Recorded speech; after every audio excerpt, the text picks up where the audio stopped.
Hi there. This is Diana Rodgers from Sustainable Dish, and I am here with Glenn Burrows. We are doing a double duty podcast today. So, this is going to be airing on the Sustainable Dish podcast. And Glenn?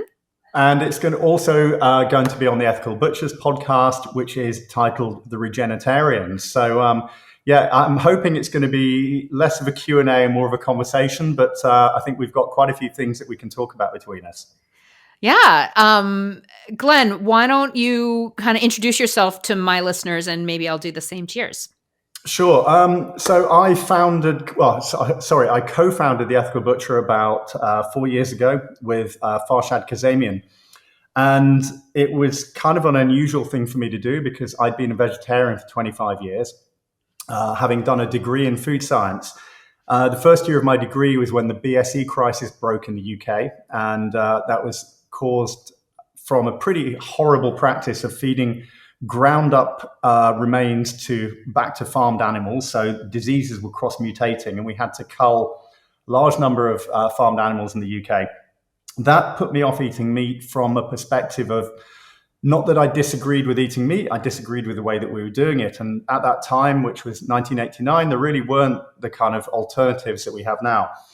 So I followed a completely different career path. I went off and became a commercial photographer. I worked in the fashion and advertising world. And when I got to my kind of early 40s, I asked myself the question, how do I feel and am I as well as I should be? And the answer was a pretty resounding no.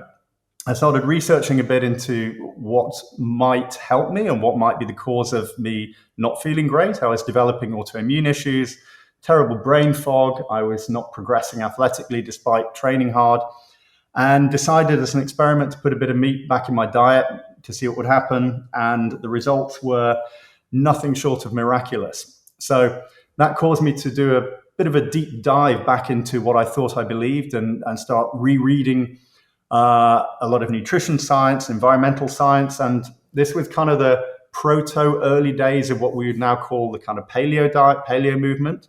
So it was that sort of idea that I was following. And I had such a profound change that it led me to actually doing a bit of nutrition coaching to some athletes some of the people around me had noticed, hang on a minute, how come you've suddenly got so much? I was a rock climber and people around me were going, hang on, you've suddenly gone up through the grades and you're getting strong quickly. And what are you doing that's different? And it was simply cutting out the junk and putting meat back in my diet. So this was the sort of journey that I was on. And then I met this guy called Farshad Kazemian, who was a meat trader looking to expand his business. And he needed some assets creating for a crowdfunding campaign. And that's how we met. And he discovered my passion for the subject, and we became co-founders. And that sort of took over my life. And here I am 4 years later. And what the Ethical Butcher is we're an online meat business. We sell to the public. We also sell to restaurants here in London. But we founded the business with the purpose of trying to source all of the animals from a farm that is benefiting nature.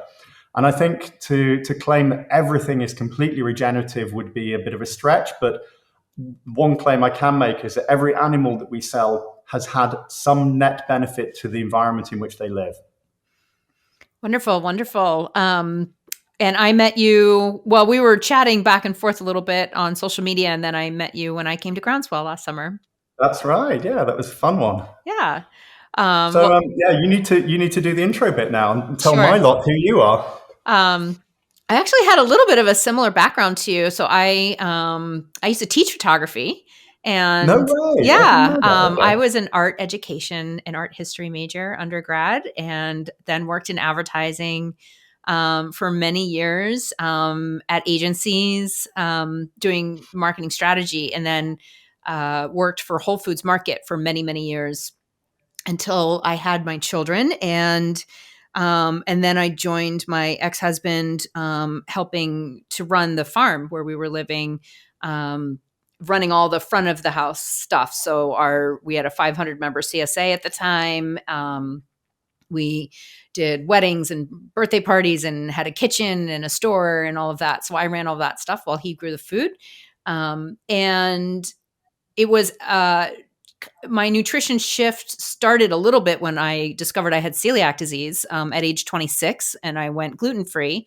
And then, I still kind of had these like blood sugar roller coaster issues. I still wasn't totally healthy, and just decided to dive more and more into nutrition as we were running this farm, because we happened to be a pickup spot for a raw milk, like an underground raw milk pickup group. And I saw these people coming in and getting their butter and their raw milk. And I thought, well, who are these people eating all this butter? And it's so bad for you. And I started learning more about nutrition, and ended up first getting like a more holistic nutrition degree from Nutritional Therapy Association, and then decided to become a dietitian in my late 30s. Which took about 7 years to do, just because I was doing it part-time and juggling children and everything. Wow. But it was important to me to become, a dietitian, and to get that graduate degree and the medical credential, because I really wanted to be taken seriously. I wanted to work with the medical community and publish information, and I really felt that credential would help me best do that. So started out kind of as a food and farming blogger, and my social media was full of like baby goats at dawn, chewing on grass, and then quickly I became more political, really pushing for regenerative agriculture practices and the inclusion of meat in our diet, and wrote the book Sacred Cow, and produced the film Sacred Cow, which came out 2 years ago now, about during COVID, that fog of COVID. We did do some filming in the UK. We went to the Lake District and filmed with James Rebanks, who wrote Pastoral Song. And lately I've been more pushing against this whole global narrative against meat, period. And so you and I were chatting a little bit before. I'm supposed to be at a conference in England right now. And due to some misunderstandings and people not understanding my work, I am sitting here instead of at the conference. And that's one of the reasons I wanted to do a podcast with you, is to kind of just talk about the nuance a little bit, but to also talk about the work that you're doing with Regenuary. And I fully support regen meat and the purchasing of regen meat. And a lot of people wrongly assume that I see no difference between typically raised meat and regen meat. And that's not true. I do respect and see the differences. I just think that there's a lot of complexity to the topic. And, we've got some big global policy problems happening.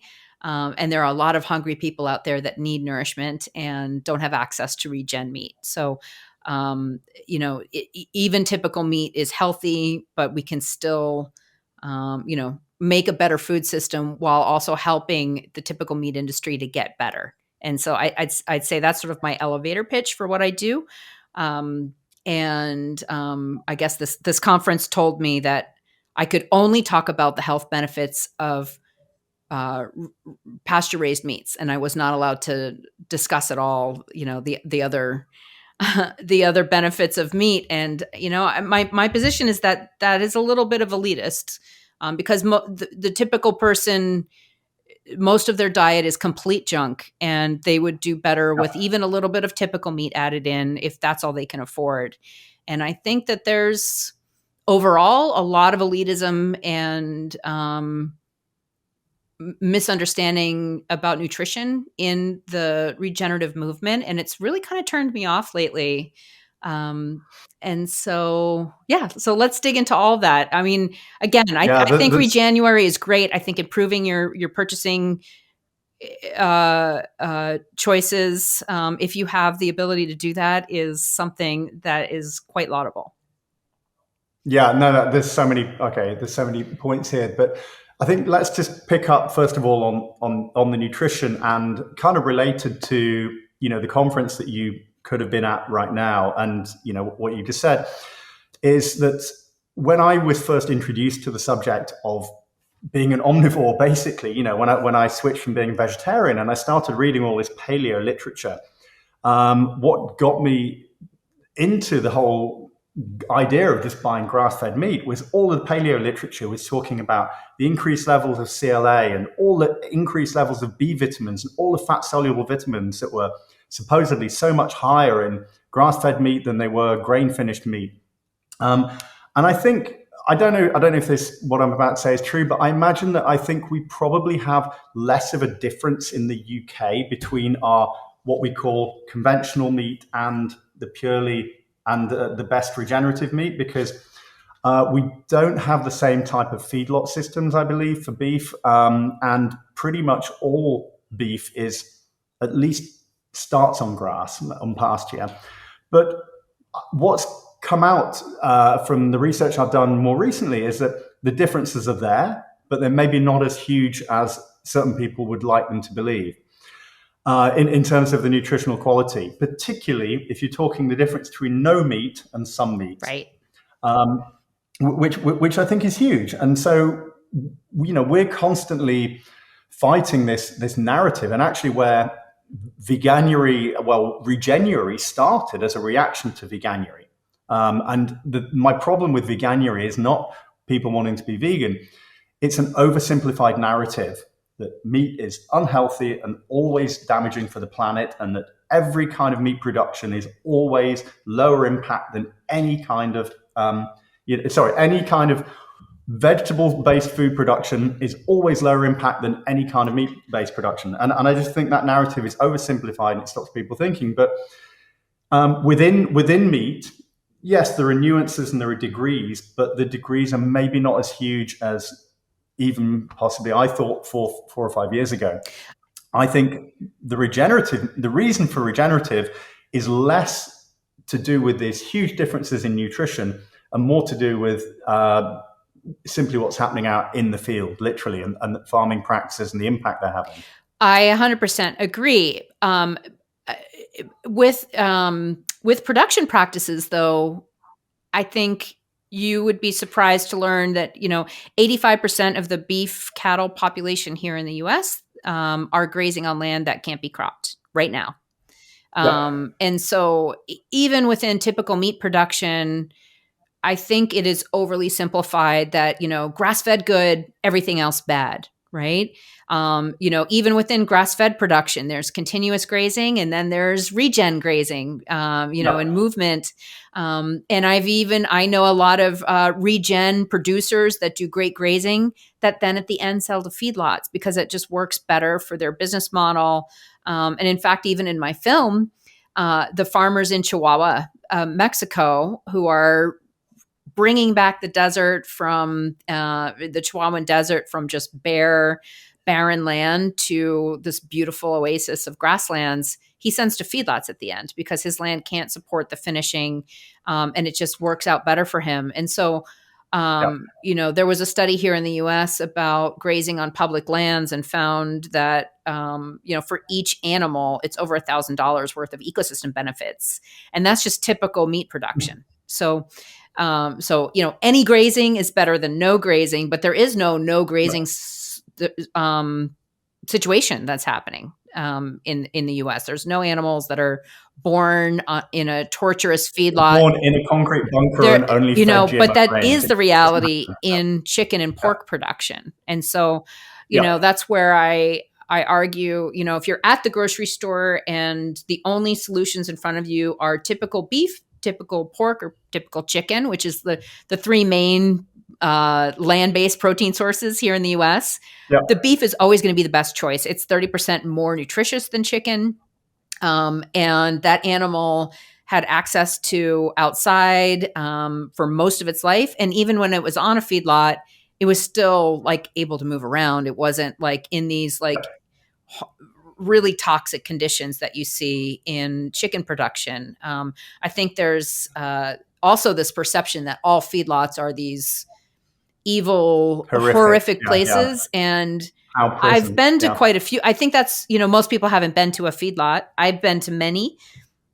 And, it's kind of like Club Med for cows. They get there, they get to eat whatever they want. They get to walk around. They're not they're not tortured. The much of what they're eating is actually food that has no other use in like food scraps, Yep. right? The leftovers from the ethanol industry or the alcohol industry. So if we're going to be drinking, Or as we talked off camera, the plant-based food industry right? that generates a huge amount of inedible by humans waste in making these Impossible burgers and stuff. Yes, Oatly actually used to send their oat hulls to feed pigs, but then their customer base found out, and now they're trying to make some kind of human fiber bar out of these I inedible. recently wrote about that.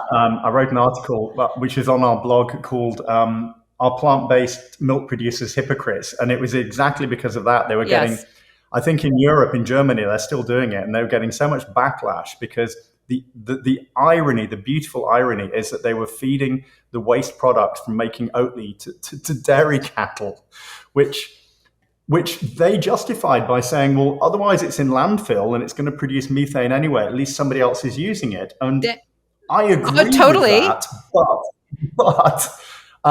their customer base was up in Right. arms. I guess just, for every complex solution, there's a simple and incorrect answer, right? And so I just try to expose the nuances that meat production and the meat industry definitely has faults, and Mhm. I try really hard to influence them to be better.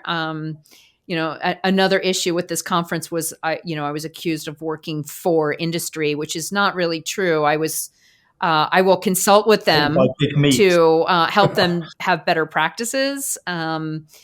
Uh, and any meat producer is also working for industry because they're producing meat. So if we're Of talking course, about yeah. a matter of bias, anyone who is a producer of cheese or meat or anything obviously wants only their practices. To make a Yeah. profit. I mean, businesses run, yeah, and as does any plant-based food producer. We're all, businesses have to generate profit. Yeah.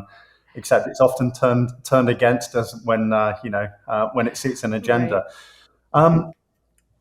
So one of the things I really wanted to kind of dig deep, and you kind of talked about it a little bit here and there, is this idea that only regenerative is valid, and that everything should be striving to be regenerative, and if it's not, you're somehow in collusion with big meat and the devil, and everything that's wrong with the world. And you've used the word nuance quite a lot in what you've been talking about so far, and that's something I really, really want to bring in, because I think that we are on the cusp of regenerative agriculture being massively used as a greenwashing tool right now, and I see the beginning of it starting to happen for many reasons. But one of the most obvious reasons to me is because it's an outcome-based measurement, not an input-based measurement. So if you're measuring what happens within a field, and you can say, well, we're adding biodiversity, we're adding soil carbon, things are improving, you can then say that field is regenerative. But there's no thought or no measurement as to what the inputs are that are coming into that field to create that regeneration in one place. And I don't think anything should be called regenerative if it's reliant on destruction that's happening somewhere else. And yet I see a full-blown certification that is allowing, for example, there are certifications for regenerative agriculture that allow the use of glyphosate, that allow the use of Brazilian-derived soy to be fed to animals within a particular system. Well, if you feed Brazilian soy to chickens and you keep them on a pasture, and the chickens are scratching their dung into that pasture will become regenerative because you're bringing external inputs and adding nutrition to that land. I don't think that should be called regenerative.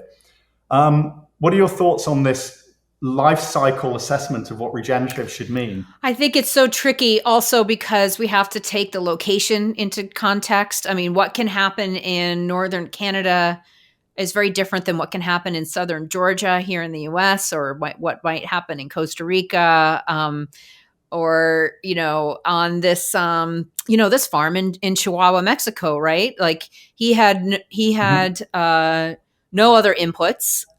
He's just producing grass completely just from grazing animals, but he sells to feedlots at the end. So is that meat evil?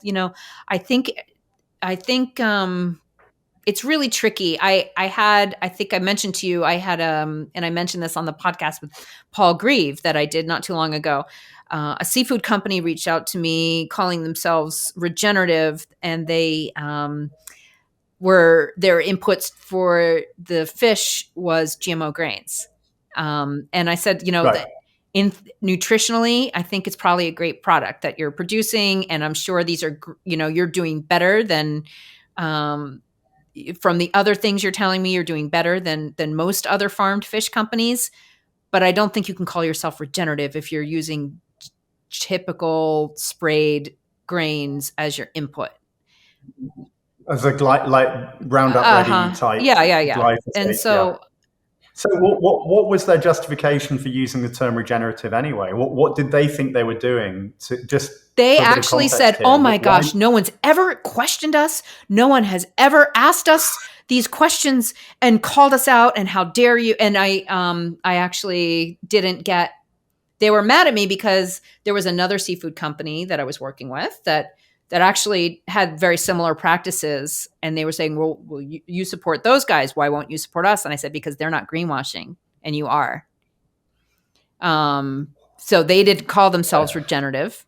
They were just like, But what were they doing to justify using the word regenerative? there was no certification or Nothing. anything. They just decided that they were such great people and had such good intentions that they could call themselves regenerative. Wow. And I'm seeing this on LinkedIn a lot. A lot of people are on there calling themselves regenerative consultants, or using the word regenerative, and or even there. I was at a conference a few years ago. I was at a conference in Boulder, Colorado, and there were a bunch of vegans there, and there was a lot of regenerative cacao nibs, imported from, I don't even remember where, but they were regenerative, and these goji berries and all this. And I got up on stage and I said, even if you don't eat meat, you guys should endorse the work that the Savory Institute, for example, is doing, because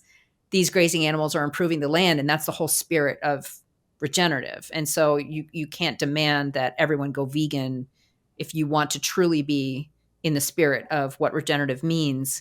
And I got a lot of hate for that. And I was, I'm not surprised. Yeah. but luckily, actually, Charles Yeah. Eisenstein, I don't know if you know him, but he got up after me and gave the keynote and gave me a nod, which was great at the end. And he's a good thinker, so I appreciated that very much. But I think that it's just really much more complicated than these people who are trying to make a buck at it are making it out to be. Yeah. No, I mean, something I want to pick up on there is regenerative is, in the UK anyway, it tends to be applied to animal-based foods.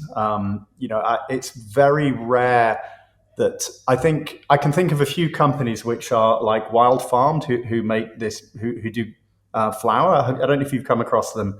What they do is absolutely extraordinary. The way that they plant rows of wheat within pasture, and they have specialized, and it's drilled in, so the pasture is growing as a complex ecosystem, and then they have specialist machinery that harvests it, and it really isn't destroying the soil structure or anything. I mean, that is one of the only sort of plant-based foods that I can think of that, there's a few wineries I know that are regenerative. There's a fantastic brand called Ham Street Wines. The UK is getting warm enough to make half-decent wines now, and some of the new producers are doing regenerative wines. But generally, I think people tend to think of it as really applying to animal-based foods, where particularly with grazing animals, they're adding nutrition, they're adding input to the land, and they're improving soil carbon and biodiversity. But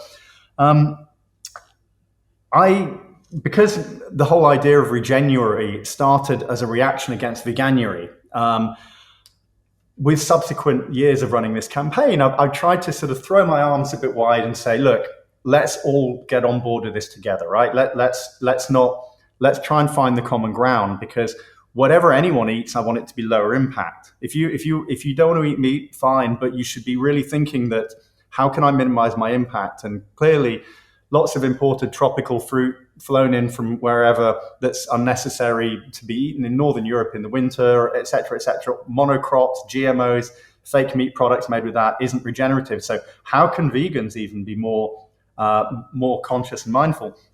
And the more I started digging into it, I came to the conclusion that the only way somebody could consider that their diet could be regenerative as a vegan is if they also accept that regenerative practices involving animals happen, because there is no other way. This idea that veganic permaculture can feed the world through making composts and ferments and teas that are then spread by hand, and pixies and whatever else they think is going to do all the work instead of a cow walking across the land, is pure fantasy.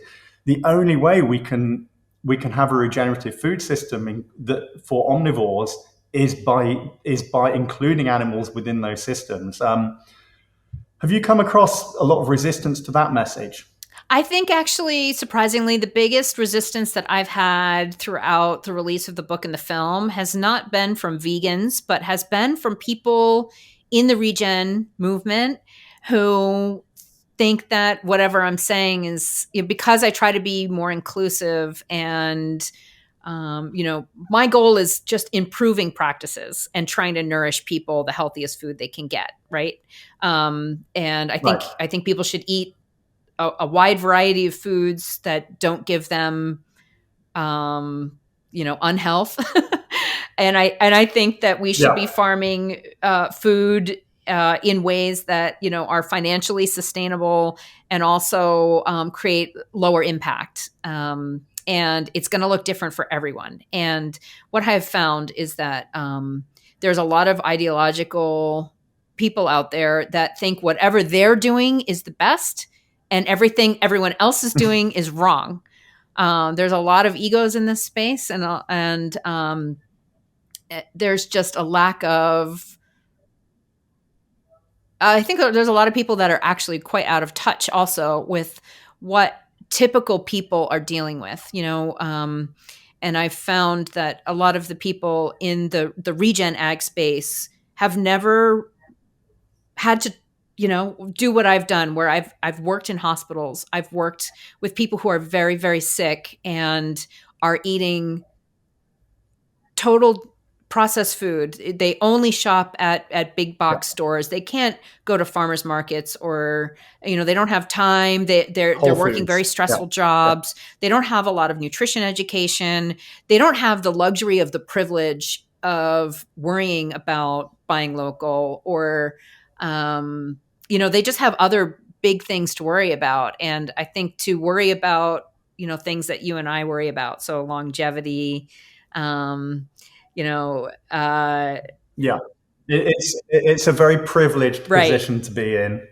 I think the one that we're coming from, and I think it is, I think it is a middle class privilege to be able to buy organic meat and to be able to think, is my chicken regenerative? Because when we launched our regenerative soy-free chicken, we were selling a 2.5 kilo chicken for £28, which is close to $38 for a single chicken.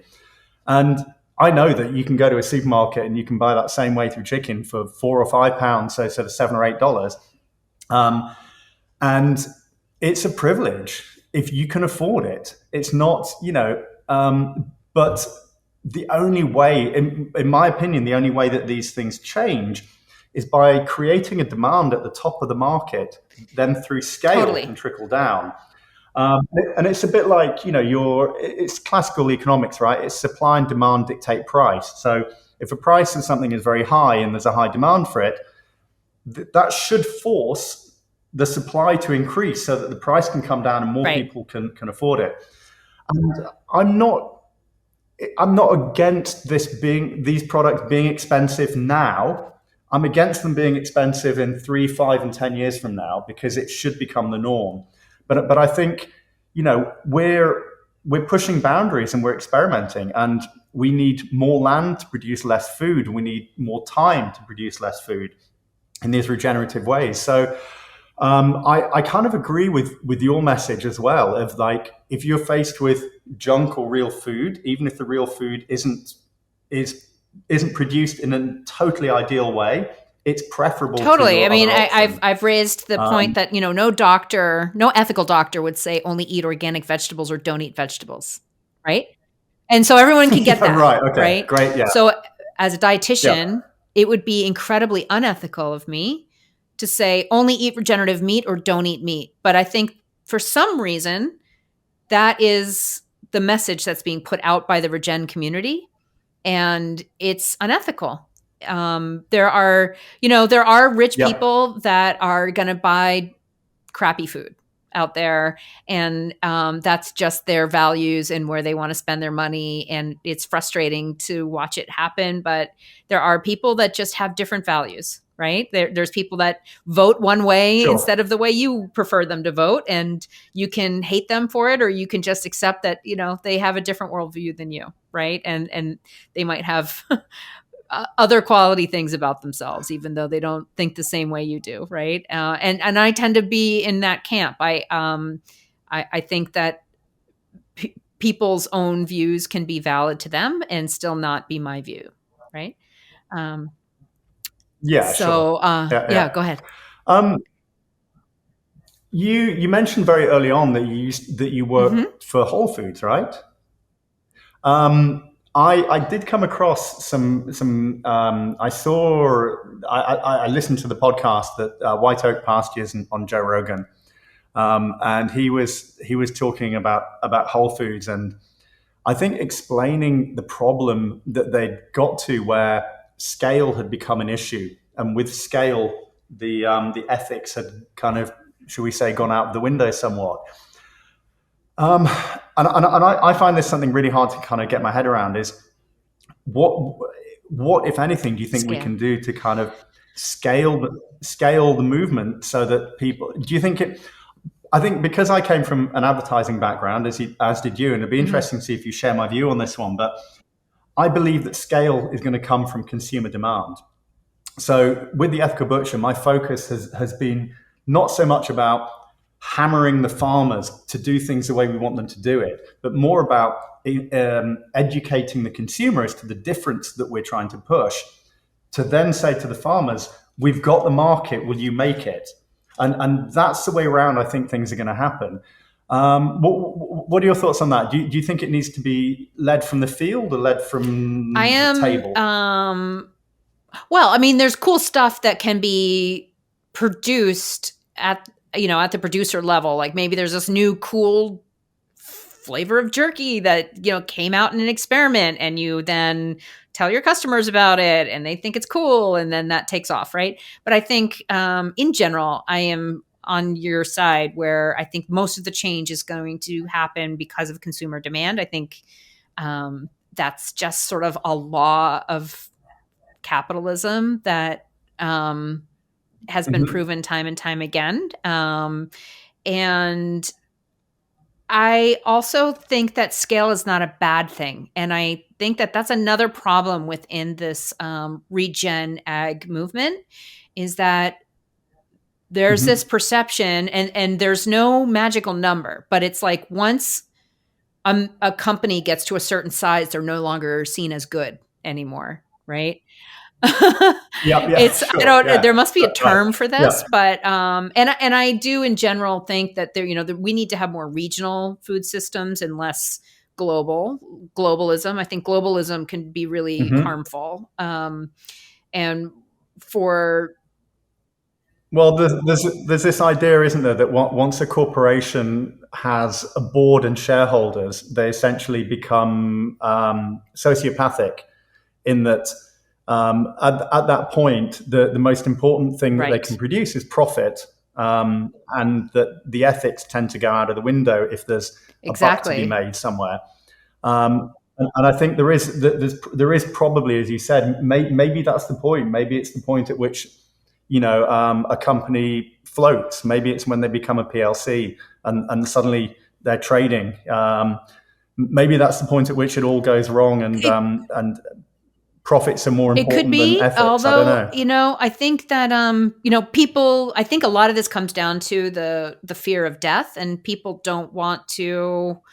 This is getting really deep now, but people don't want to hear about how their meat was produced. They don't want to know about it. They just think it's icky, and so they've allowed meat companies to be very quiet and secretive about how they raise their meat because no one wants to see it anyway.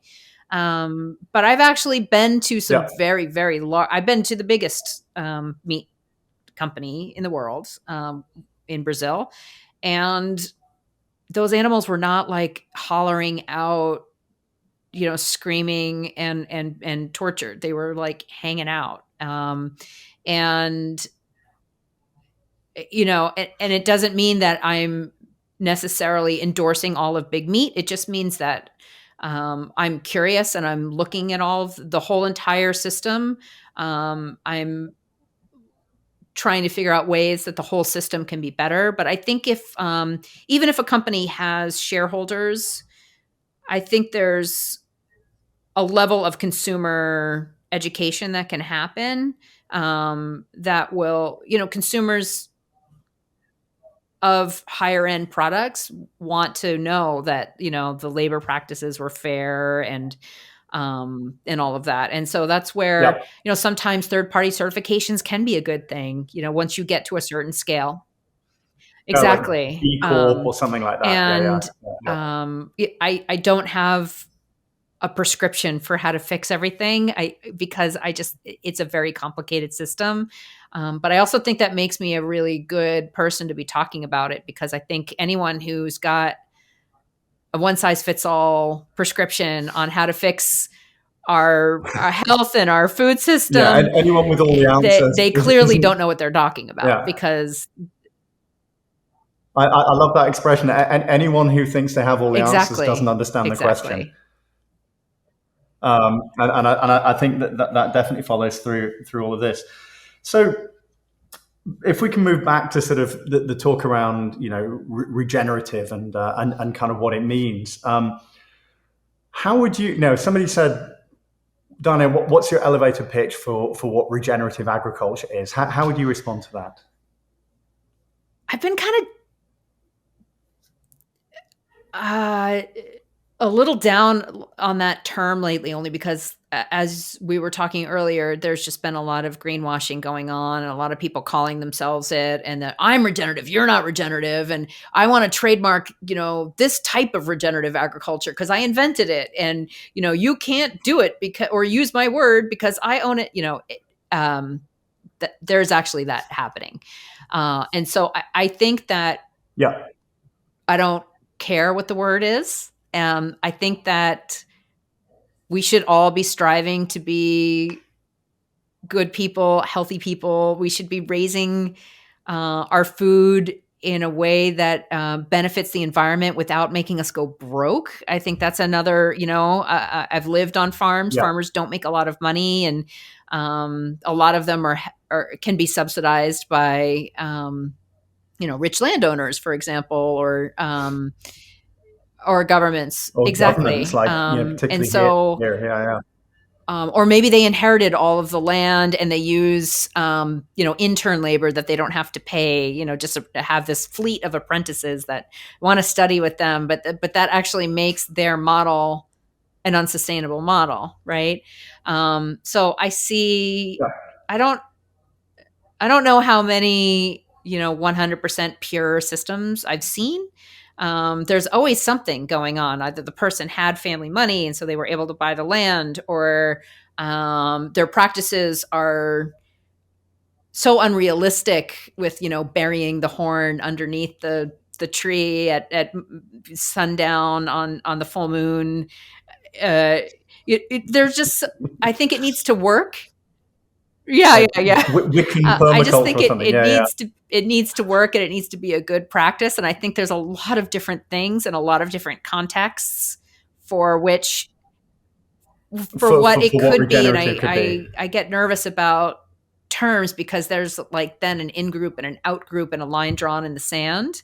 And I think that there's a lot of people with Yeah. really great intentions. There's clearly people also who are just trying to make money.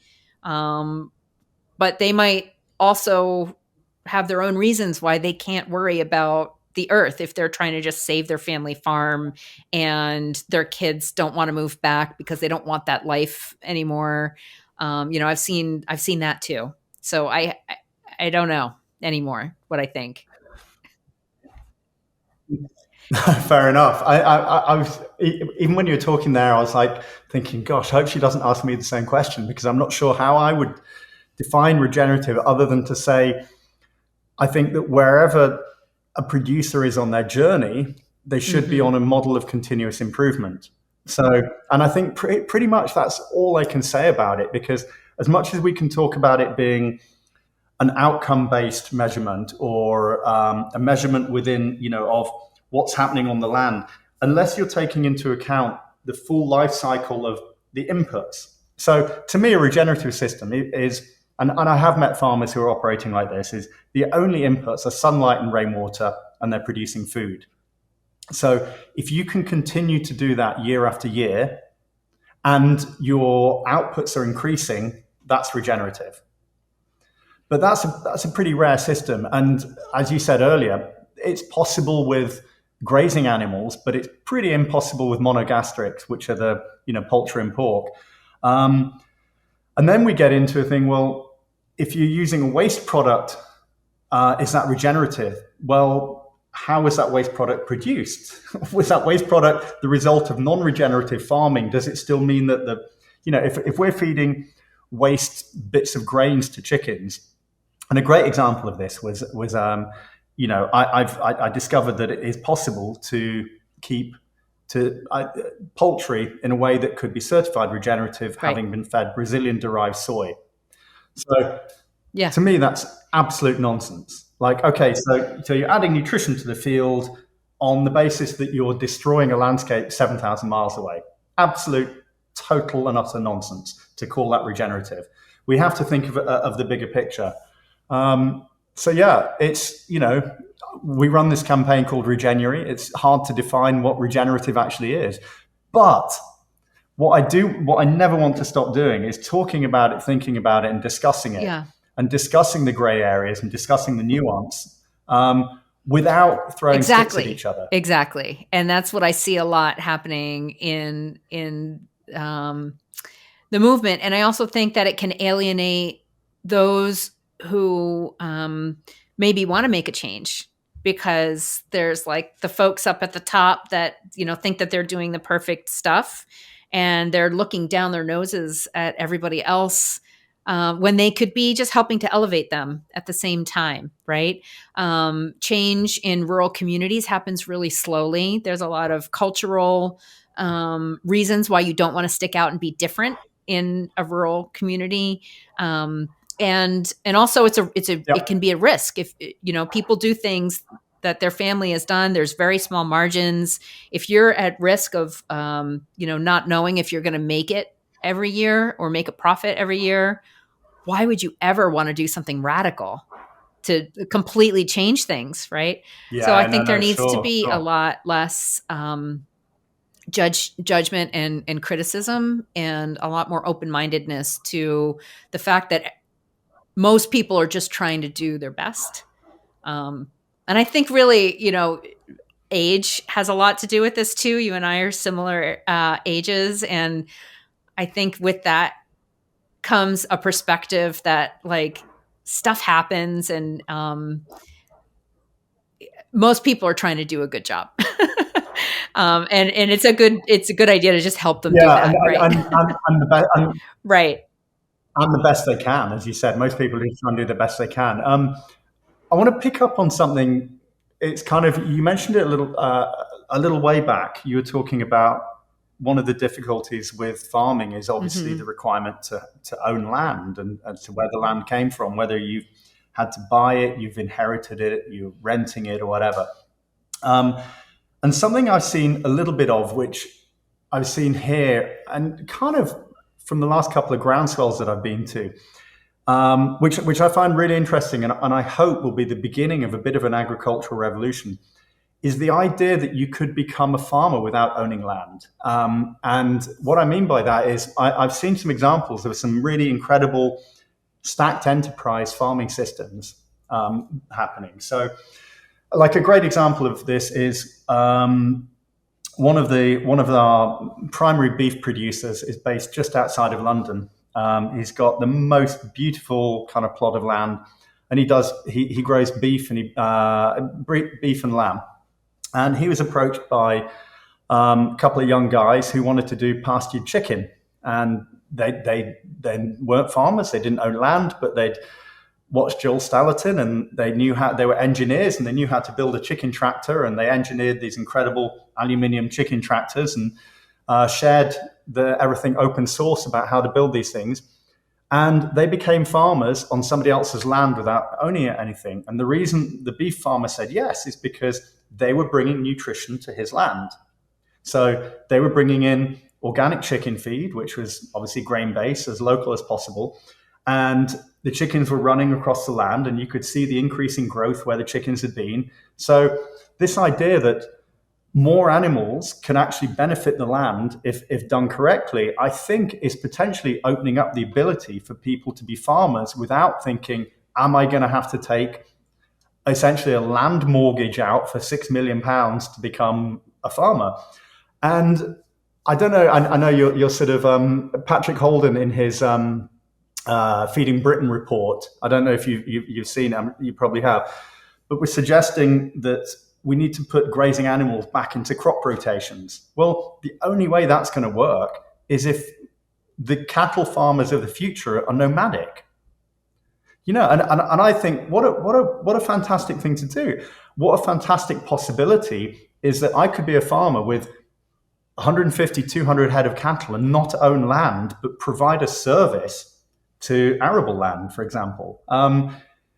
It would be complicated. It would be difficult. It would require infrastructure that possibly doesn't exist at the moment. But do you see any sort of movement like that happening where you guys are? That's one of the major reasons why I started the Global Food Justice Alliance, which is this nonprofit that I have been sort of speaking on behalf of. And when we look at the global narrative right now to countries taxing livestock farmers or trying to dramatically reduce the head of cattle or the number of livestock in a country.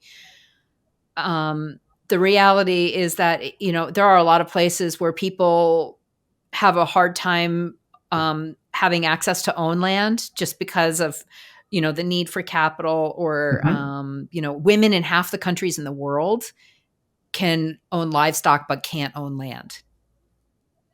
Can't own land. Yeah. Wow, because of the way society structured, that women are not allowed to own land. Wow. Allowing women in particular to own livestock gives them financial security to be able to leave an abusive home situation, can provide better nourishment to their children, can provide income for books and for, better future for their children. We see Heifer International is doing this with women in Nepal in particular, by teaching them how to, own goats and take care of goats. And it's dramatically changing the life of these women. And so that's the reason why I'm pushing against this global idea that meat is bad, livestock are bad. And we need to absolutely stop that. The future is not plant-based. It's not what George Monbiot is talking about.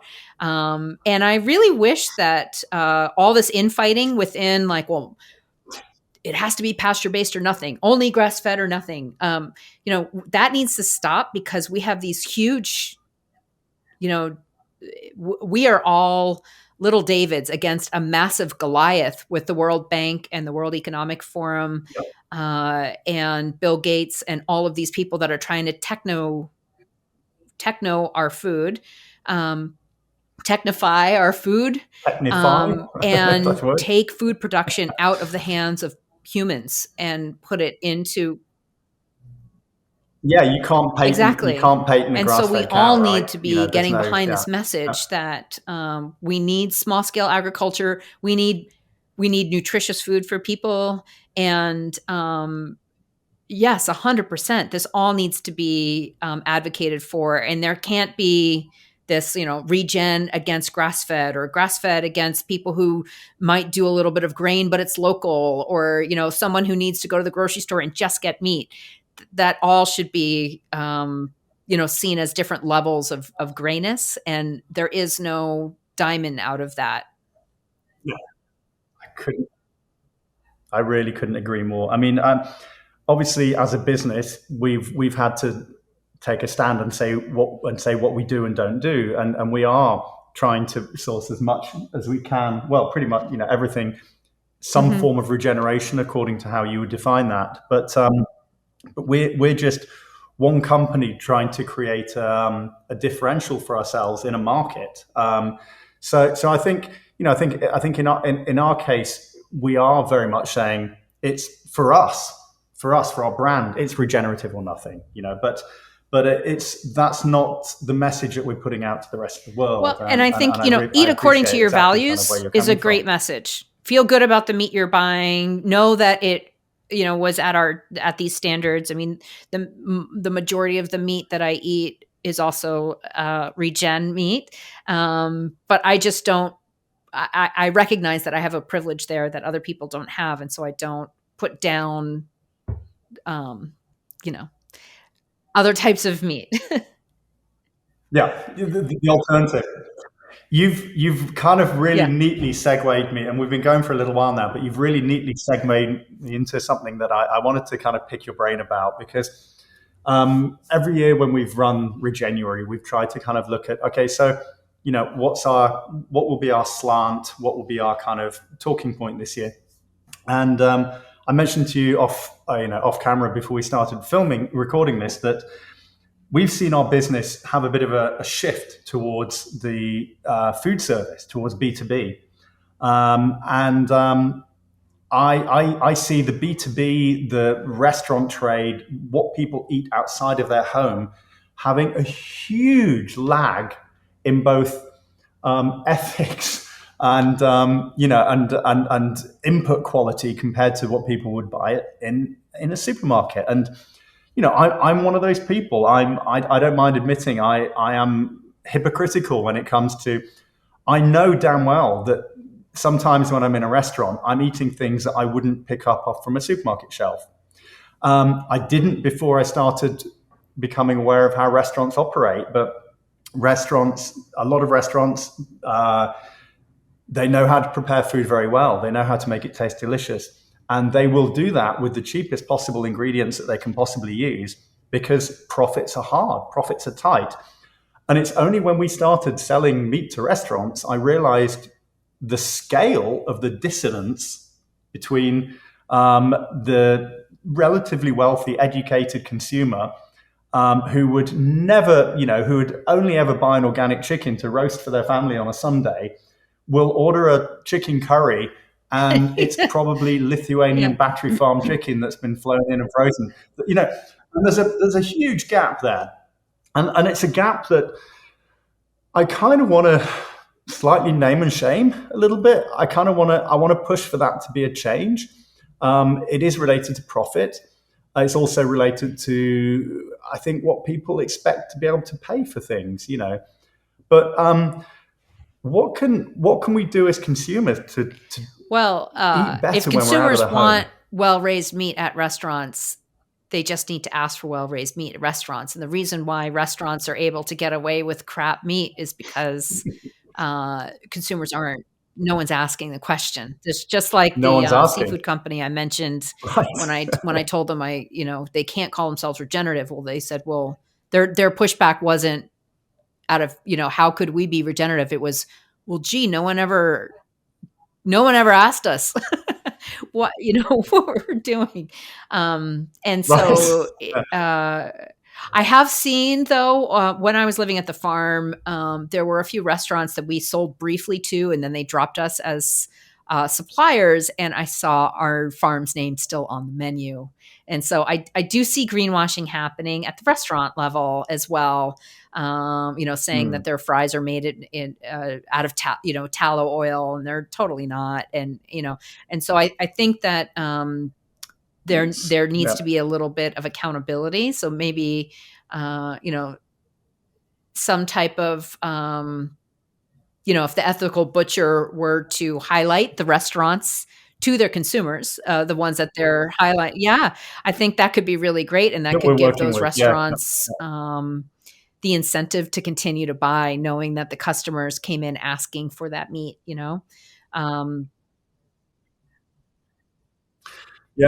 So it's kind of linking together the retail element of buying ingredients with the same mhm. aspect that you would for when you're eating out.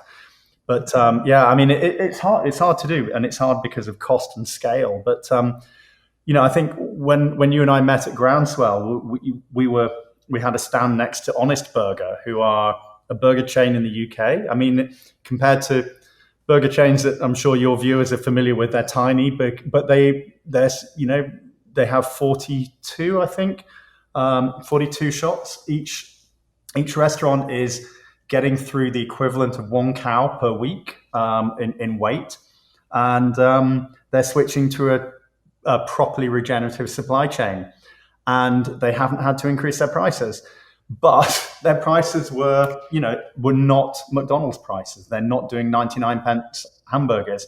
They're doing £10 burger and fries, and it's delicious and it's several steps above. But I find it quite encouraging that if a brand like that, which is medium size, which is scaling up, can go completely regenerative, then I think there's hope for bigger ones. And the consumer is faced with the choice: do I get my Happy Meal for? Actually, I shouldn't name and shame McDonald's They too much, actually because I know are, they're investing a yeah, and lot I in know, research they're an into easy one to regenerative. pick on because they're so Yeah, big and they're sort of synonymous with evil fast food. yeah. But they have made, to their credit, and I've never taken a dime from McDonald's. I've never worked with them, but I know that a third of their burger meat in Canada is grass fed.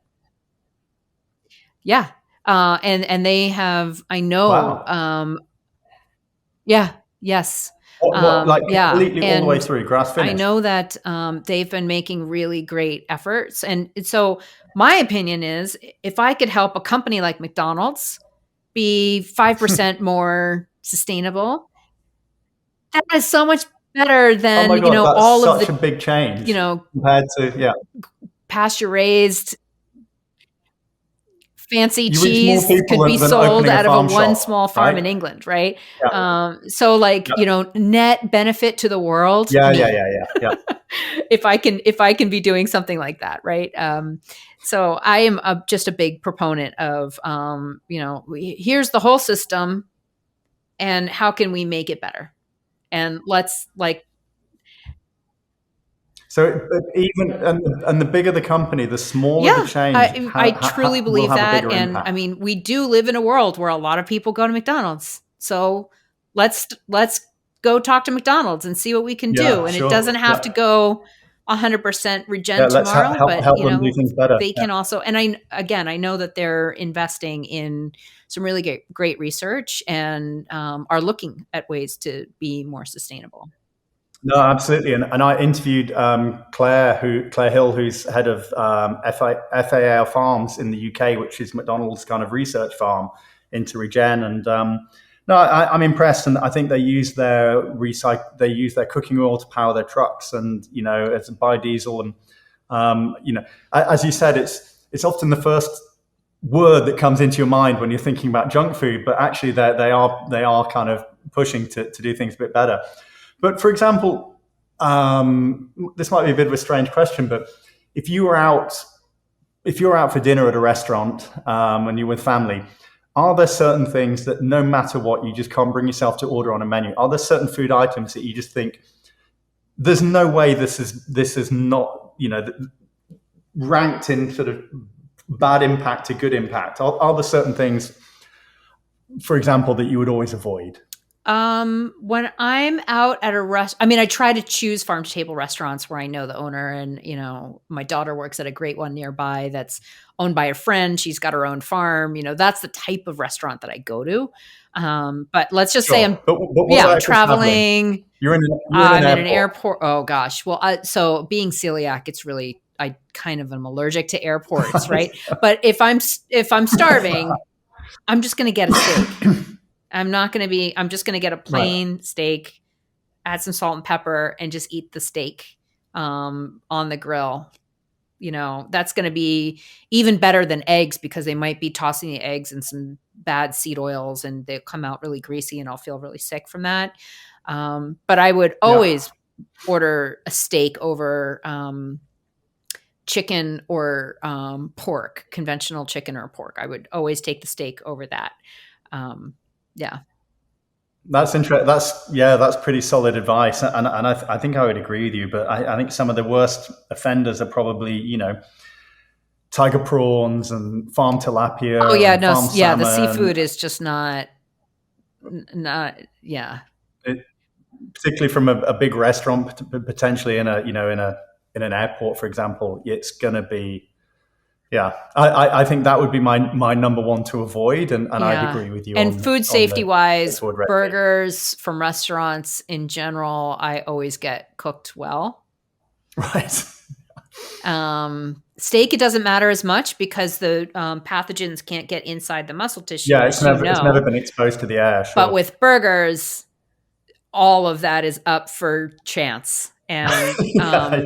you're There's a lot you're of surface area there's a there when lot it's of surface areas that go into the inside of the uncooked burger. And so, unless you really trust that restaurant and know where their meat came from, get that burger well cooked or go cooked for the all the way steak. through, not pink in the middle. But have Yeah, your steak steak is pink in the middle. okay. Steak is Yeah, okay yeah. for pink in the middle, but yeah, not burgers. And that's quite interesting. That you went straight for the steak and didn't mention like, oh well, I might go a bit more veggie or something. But it's Well, just I not. just don't feel. There's some people that do feel good eating a lot of vegetables. If I eat a gigantic salad with lots of like raw kale and tons of And, veggies in it, I am running to the bathroom. Like and it no one does. wants to be behind you on an airplane. No, exactly. I just don't have a digestive system that can really handle a ton of raw vegetables. So I'll go for some steamed veg. Mhm. But also, if a curry or something like that, I get nervous about the sauces being celiac and everything. So Or thickened with just a bit of flour, and yeah, a then you're in plain trouble. seared steak with a side of steamed veggies or something like You that can't is, go wrong. yeah, and some sparkling water. I don't drink alcohol when I travel either. It just makes jet lag 10 times worse. So Yeah, yeah, as I found to my detriment a couple of times. yeah. Those free drinks on the plane, and then you just feel like death when you get there. But Yeah, totally. Yeah. Well, thank you so much for such a long and complex no, and nuanced. we've gone on for a little while here. Is there anything else you want to tell us about? What you're up to in the next coming year, and or I mean, you can obviously share links that I can put Mhm. on my end of as to everything you're up to. But what's this coming year look like for you? I don't really know. Last year was insane with travel. It was 8 different countries, and a lot of them I didn't even know were going to happen until a few months before. So it may be again this year with lots of different countries. I know that I'll be in Sydney, Australia, in April, and moving my son into Puerto Rico to surf for a few months and Oh work in wow! a restaurant from a guy that actually attended one of my nutrition and farm workshops at White Oak Pastures. He was one of the Amazing! attendees Oh, of the wow! conference and owns a little brewery in Aguadilla, Puerto Rico, and has offered a job, a car, and an apartment to my kid. Wow! Can I Amazing. I go? know. How cool is that? So, That's amazing. so thank you, Renee, for that. And so I'll be going down a few times to visit him there, and then I'm really going to be pouring a lot of energy into my nonprofit, the Global Food Justice Alliance, this year. We're starting Tell to, me, you yeah. mentioned it, but tell me more about that. Tell me, so what prompted you to form that beyond the work you're doing with, say, Sacred Cow and everything else you're doing? Because, Mhm. yeah, I think it'd be really good to kind of wrap up with you telling us about that. Thank you. Yeah. The Global Food Justice Alliance was formed basically out of the impact campaign I was doing for Sacred Cow. We started it because of the UN Food System Summit that was happening in New York City, where the Eat Lancet Commission had worked very closely with the Secretary General of the United Nations to try to, get them to follow the Eat Lancet diet, which I'm very nervous about. It was Yeah. not going through any voting process or regular committees. It was just sort of like Such an snuggled up. incredibly flawed piece of Yes. work. I mean, unbelievable Yeah. how nobody fact checked Yeah. that whole thing. Yeah. And I think, taking meat away, especially from at risk populations or, low income women and children, is, very dangerous. We know that micronutrient deficiencies, iron, B12, uh, vitamin A, these are all best found in animal source foods and the highest nutrient deficiencies in the world. And Mhm. so I started the Global Food Justice Alliance as, this ethical dilemma we have with this anti-meat movement from privileged white people going around telling Yeah. other Yeah. poor people that they shouldn't eat meat, right? So no worries if you want to be vegan and live near a Whole Foods in LA and can afford all that stuff. Great, but most people can't, and any meat is better than no meat to a lot of people that don't have that choice, right? And so Global Food Justice Alliance started as an education organization. We are now starting to get meat to people. So we just Oh wow. started Okay. getting meat sticks into the backpacks of kids in some low income areas here in the US. Fantastic. And we are starting to work with a lot of meat companies that will be adding a donation to us at checkout. So customers will be able to just like bump up their order or add an extra donation to Global Food Justice Alliance at checkout, and that money goes to, basically support me and an assistant in all of the energy we put into education, especially That's to young people, and then getting meat to people.